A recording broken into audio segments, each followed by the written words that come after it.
guys yung aking tilapia na binili. Napakalaki. Ayan. Sa $30 din siya. Gagataan ko naman yan.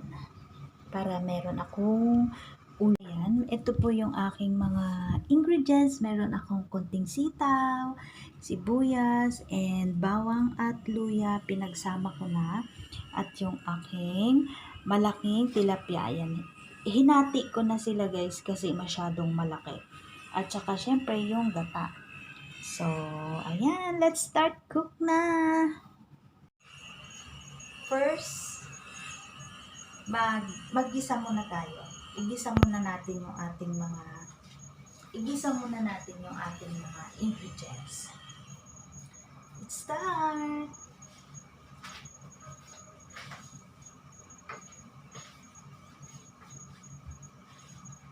Iba-iba kasi ng version ng pagluluto. Then, ipagsabay na natin yung luya at bawang para hindi sila mag-away.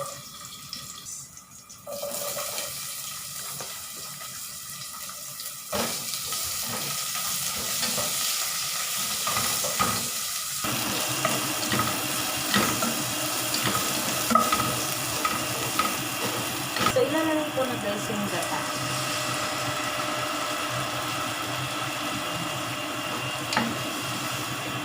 Kukuluan natin yung gata.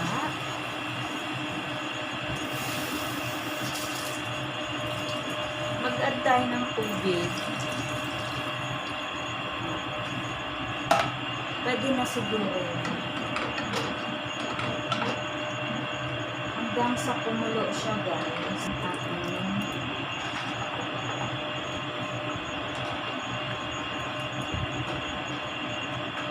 Sitaw.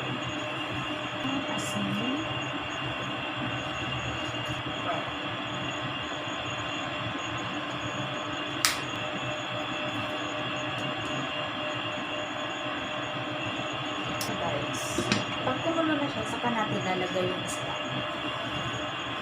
Ayan, kumukulo na siya.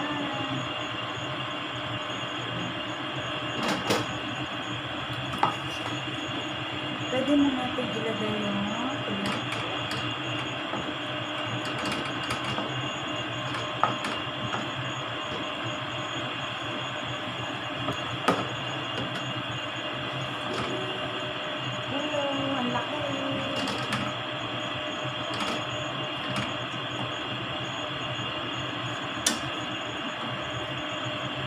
lagay na natin yung ating seed. Pagkukuluan natin siya guys hanggang sa matuyo. Ayan, luto na guys. Ayan. Yay. Ayan, konti na yung sabaw. So, pwede na yan. Medyo tuyo-tuyo na siya. Yay! Ito na guys. Luto na. Wow, ang laki.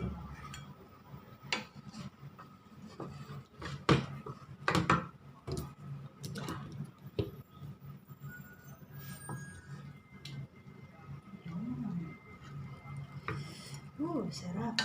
Natuyo na siya. Ito na guys. Ayan, luto na yung ating tilapia.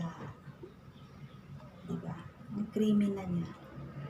Gusto ko yung ganito, yung konti lang yung sabaw. So, ayan, kakain na tayo. Ito na yung ating ginataang tilapia. Hindi na mamukhaan. Ayan. Sarap.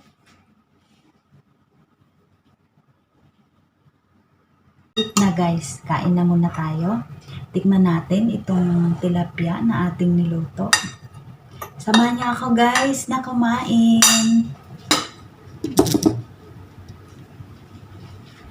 Ganun. Unahin natin yung ulo.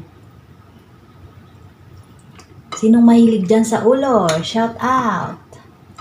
Wow, ang laki. Siyempre, hindi natin ito mauubos. Ang laki guys, oh. Ang sarap.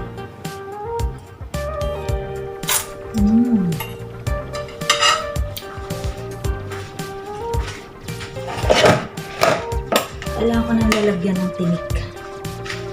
Kailangan ko nang lalagyan ng tinik. Magkukutsara ako ngayon. Ang sarap, ang laki. Ayan. Sino mahilig sa ulo dyan, guys?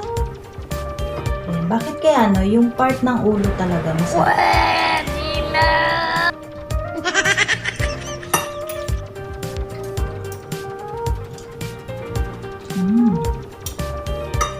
Mataba.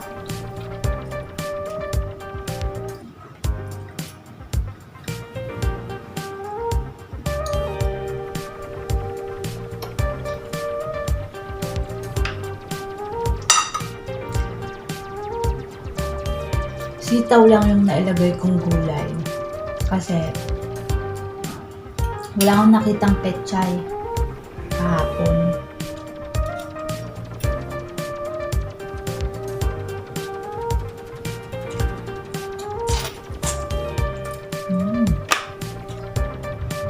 Ang laki ng ulo. Kainin natin yung sili.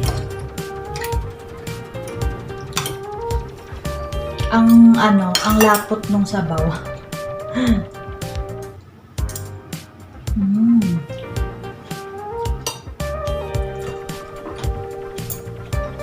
Kainin natin yung sili.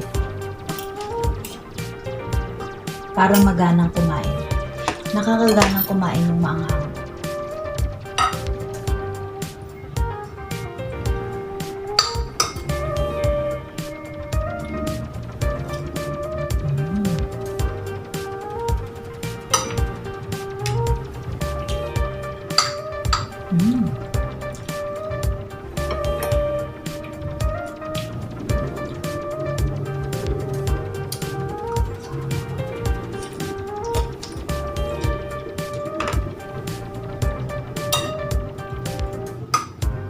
Ang sarap, guys, mataba siya.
Siyempre, hindi ko mauubos ito dahil napakalaki.